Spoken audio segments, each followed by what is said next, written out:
नमस्कार दोस्तों।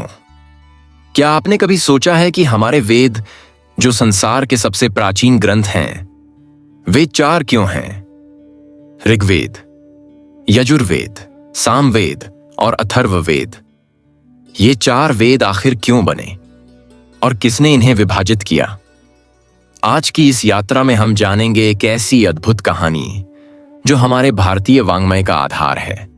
यह कहानी है महर्षि वेदव्यास की, उन महान ऋषि की जिन्होंने केवल वेदों का विभाजन ही नहीं किया बल्कि पुराणों की रचना की, महाभारत जैसा महाकाव्य लिखा और ब्रह्म सूत्र का निर्माण किया। तो चलिए शुरू करते हैं यह रोचक यात्रा। दोस्तों, आज हम जिन चार वेदों को जानते हैं, ऋग्वेद, यजुर्वेद, सामवेद और अथर्ववेद, ये सभी प्रारंभ में एक ही थे। जी हां, आपने सही सुना। सत्ययुग, त्रेता युग और द्वापर युग के अधिकांश समय तक वेद एक ही विशाल संग्रह के रूप में था। यह एक अद्भुत संकलन था जिसमें भिन्न भिन्न ऋषियों द्वारा समाधि में देखे गए सभी मंत्र और यज्ञ की विधियां एकत्रित थीं। पुराणों के अनुसार इस एक वेद में एक लाख से अधिक मंत्र थे। इस एक वेद में 3 प्रकार के मंत्र होते थे। ऋक्, जो मंत्र पद्य रूप में थे, उन्हें ऋक् कहा जाता था। ये देवताओं की स्तुति के मंत्र थे। साम, जो मंत्र गान के रूप में गाए जाते थे, उन्हें साम कहते थे। ये संगीतात्मक मंत्र थे। यजुः, जो मंत्र गद्य रूप में थे, उन्हें यजुः कहा जाता था। ये यज्ञ की क्रियाओं के लिए थे। इसी कारण से वेद को त्रयी भी कहा जाता है, यानी 3 रूपों वाला। सभी द्विज इस त्रयी वेद का अध्ययन करते थे। दोस्तों, अब आता है वह महत्वपूर्ण मोड़ जब महर्षि वेदव्यास ने वेद के विभाजन का निर्णय लिया।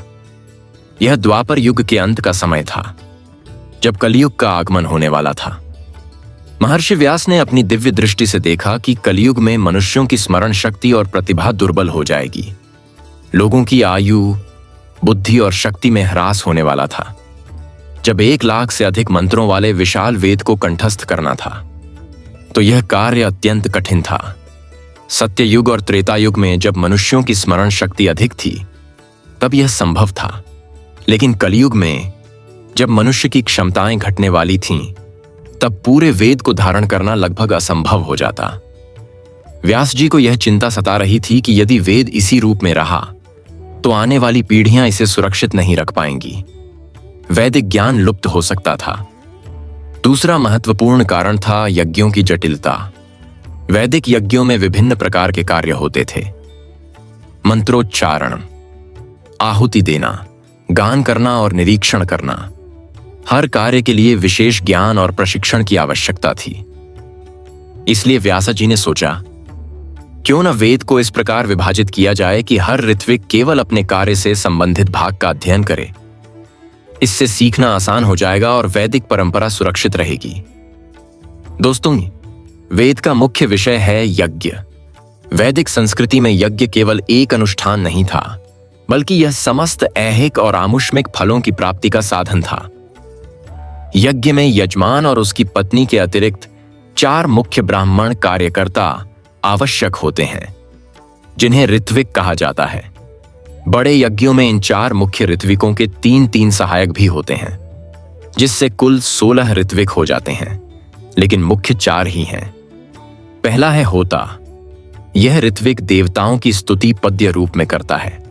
होता का कार्य है ऋचाओं का पाठ करना। ऋग्वेद के मंत्रों का ज्ञाता होता ही होता कहलाता है। केवल ऋग्वेद का अध्ययन कर लेने वाला व्यक्ति होता बन सकता है। उसे अपने काम में दूसरी संहिता की आवश्यकता नहीं होती। इसलिए ऋग्वेद का दूसरा नाम होत्रवेद भी है। दूसरा अध्वर्यु। यह यज्ञ का प्रधान कार्य करता है। अध्वर्यु का कार्य है अग्नि में आहुति देना। यह यज्ञ की सभी क्रियाओं को संपन्न करता है। यजुर्वेद संहिता का अध्ययन कर लेने से अध्वर्यु का कार्य चल जाता है। इसलिए यजुर्वेद का नाम अध्वर्युवेद भी है। अध्वर्यु को जिन ऋचाओं के बोलने की आवश्यकता होती है, उनका संग्रह भी यजुर्वेद संहिता में कर दिया गया। यही कारण है कि एक ही मंत्र 2 या 3 संहिताओं में भी पाया जाता है। तीसरा है उद्गाता। यह ऋत्विक गान के रूप में देवताओं की स्तुति करता है। उद्गाता सामवेद के मंत्रों को संगीतात्मक रूप में गाता है। केवल सामवेद संहिता पढ़ लेने की आवश्यकता उद्गाता बनने के लिए होती है। सामवेद को संगीत शास्त्र का मूल माना जाता है। और चौथा है ब्रह्मा। यह यज्ञ का निरीक्षक है। ब्रह्मा तीनों ऋत्विकों होता, अध्वर्यु और उद्गाता के कार्यों का निरीक्षण करता है। यदि यज्ञ में कोई त्रुटि हो जाए तो ब्रह्मा प्रायश्चित या शांति पुष्टि आदि करता है। ब्रह्मा को चारों वेद पढ़ने की आवश्यकता होती है, क्योंकि वह तीनों का निरीक्षक है। यदि वह स्वयं उनके कार्यों को न जानता हो तो निरीक्षण कैसे होगा? इसके अतिरिक्त शांति पुष्टि प्रायश्चित आदि कर्म करने के लिए अथर्व वेद पढ़ने की भी ब्रह्मा को आवश्यकता होती है। दोस्तों, अब आता है वह ऐतिहासिक क्षण जब महर्षि वेदव्यास ने वेद को 4 भागों में विभाजित किया। व्यास जी ने यज्ञ में 4 ऋत्विकों के कार्यों को ध्यान में रखते हुए वेद को 4 भागों में बांटा। ऋग्वेद में देवताओं की स्तुति के पद्यात्मक मंत्रों का संकलन किया गया। इसमें 10 मंडल, 1028 सूक्त और लगभग 10,552 मंत्र हैं। ऋग्वेद सबसे प्राचीन वेद है और इसे संसार का सबसे पुराना ग्रंथ माना जाता है। इसमें इंद्र, अग्नि, सूर्य, वरुण आदि देवताओं की स्तुति की गई है। प्रसिद्ध गायत्री मंत्र भी ऋग्वेद में ही है। यह मंत्र है ओम भूर्भुवः स्वः तत्सवितुर्वरेण्यम भर्गो देवस्य धीमहि धियो यो नः प्रचोदयात्। यजुर्वेद में यज्ञ की क्रियाओं और विधियों का संकलन है। इसमें लगभग 1975 मंत्र हैं। यह वेद गद्य और पद्य दोनों में है। यजुर्वेद के 2 प्रकार हैं। शुक्ल यजुर्वेद, इसमें केवल मंत्र भाग है, इसलिए यह शुद्ध या शुक्ल कहलाता है। महर्षि याज्ञवल्क्य ने सूर्य भगवान की उपासना करके शुक्ल यजुर्वेद प्राप्त किया था। कृष्ण यजुर्वेद, इसमें मंत्र और ब्राह्मण व्याख्यात्मक भाग मिश्रित हैं। वैशंपायन ऋषि ने कृष्ण यजुर्वेद का प्रसार किया। शुक्ल यजुर्वेद में मंत्रों का क्रम वही है जिस क्रम से यज्ञ में उनका उपयोग होता है। उत्तर भारत में शुक्ल यजुर्वेद का अधिक प्रचार है। सामवेद में गान के रूप में गाए जाने वाले मंत्रों का संकलन है। इसमें 1875 मंत्र हैं। सामवेद की विशेषता यह है कि इसके लगभग 1504 मंत्र ऋग्वेद से ही लिए गए हैं। केवल 75 मंत्र स्वतंत्र हैं, लेकिन इन मंत्रों को संगीतात्मक रूप में प्रस्तुत किया गया है। सामवेद को भारतीय शास्त्रीय संगीत और नृत्य का मूल माना जाता है। यह चारों वेदों का सार है। अथर्व वेद में शांति पुष्टि, रोग निवारण, आयुर्वेद, तंत्र विद्या और लौकिक ज्ञान का संकलन है। इसमें 20 अध्याय और लगभग 5687 मंत्र हैं। अथर्व वेद में ब्रह्मा की सर्वत्र चर्चा होने के कारण इसे ब्रह्म वेद भी कहा जाता है। यह चारों वेदों में सबसे नवीन है। दोस्तों, वेदों का विभाजन करने के बाद व्यास जी ने इनके प्रचार के लिए 4 मुख्य शिष्य बनाए। पैल, वैशंपायन, जैमिनी, सुमंतु। पैल को ऋग्वेद का अध्ययन कराया गया। पैल ने ऋग्वेद का प्रसार किया। वैशंपायन को यजुर्वेद सौंपा गया। वैशंपायन कृष्ण यजुर्वेद के प्रवर्तक माने जाते हैं। इन्होंने ही महाभारत को राजा जन्मेजय को सुनाया था। जैमिनी को सामवेद का ज्ञान दिया गया।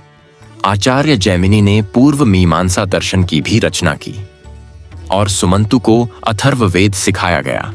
सुमंतु ने अथर्व वेद का प्रचार प्रसार किया। इन 4 शिष्यों ने अपने अपने वेदों को आगे अपने शिष्यों को सिखाया। इस प्रकार गुरु शिष्य परंपरा के द्वारा वैदिक ज्ञान संरक्षित रहा। यहां एक रोचक प्रसंग है।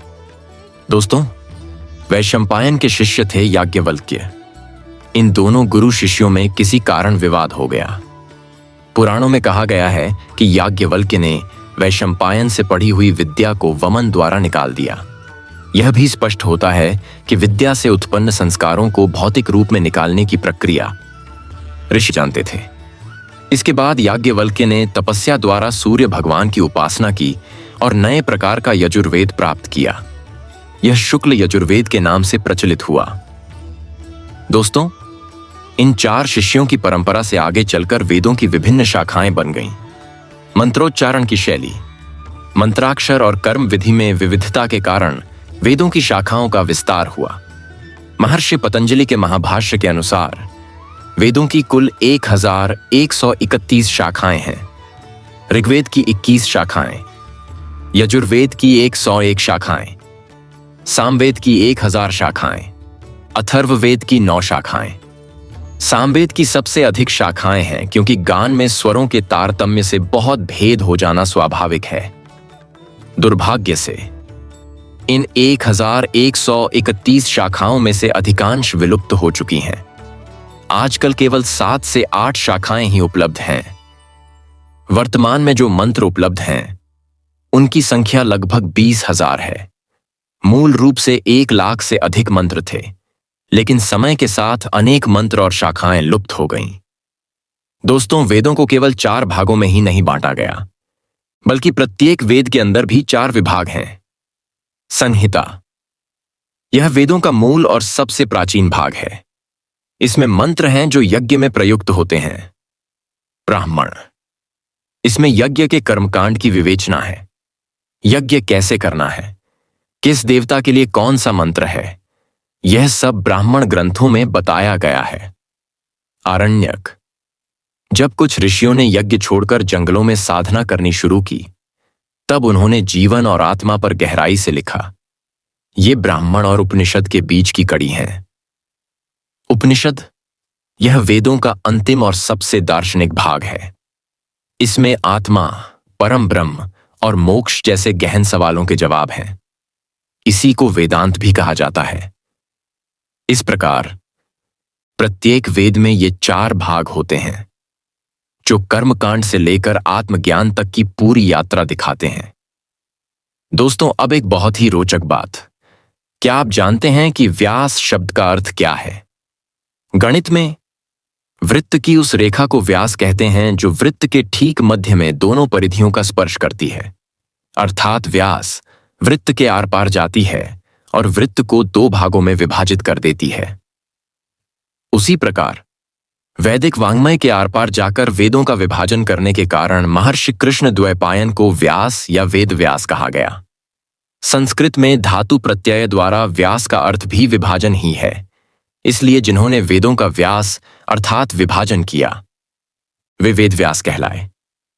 कृष्ण द्वैपायन का मूल नाम था कृष्ण, क्योंकि उनका वर्ण श्याम था, और द्वैपायन क्योंकि उनका जन्म द्वीप में हुआ था। लेकिन वेदों के विभाजन के महान कार्य के कारण वे वेद व्यास नाम से प्रसिद्ध हुए। दोस्तों, महर्षि व्यास ने केवल वेदों का विभाजन ही नहीं किया, उन्होंने 18 पुराणों की रचना भी की। पुराणों में वेद के ज्ञान को कथाओं और इतिहास के माध्यम से सरल रूप में प्रस्तुत किया गया। इससे सामान्य लोग भी वैदिक ज्ञान को समझ सकते थे। महाभारत जैसे महान ग्रंथ की रचना भी व्यास जी ने की। इसमें 1 लाख श्लोक हैं और यह विश्व का सबसे बड़ा महाकाव्य है। महाभारत के बीच में स्थित श्रीमद् भगवद गीता में कर्म, ज्ञान और भक्ति का अद्भुत समन्वय है। गीता आज भी मानव जीवन के लिए मार्गदर्शक है। व्यास जी ने ब्रह्म सूत्र की भी रचना की, जो भारतीय दर्शन की वेदांत धारा का मूल स्रोत है। इसमें उपनिषदों के ज्ञान को सूत्र रूप में प्रस्तुत किया गया है। दोस्तों, व्यास जी इतने महान थे कि उन्हें 8 चिरंजीवियों में गिना जाता है। कहा जाता है कि वे आज भी सशरीर धरती पर विद्यमान हैं। महर्षि व्यास का जन्म त्रेता युग के अंत में हुआ था और वे पूरे द्वापर युग तक जीवित रहे। कलयुग के शुरू होने पर उन्होंने यहां से प्रस्थान किया। भगवान विष्णु के कई अवतार हुए हैं। भगवान राम विष्णु के 17वें अवतार थे। महर्षि वेदव्यास को विष्णु का 18वां अवतार माना जाता है। बलराम और कृष्ण 19वें और 20वें अवतार हैं। इससे पता चलता है कि व्यास जी का जन्म श्री कृष्ण से पहले हुआ था।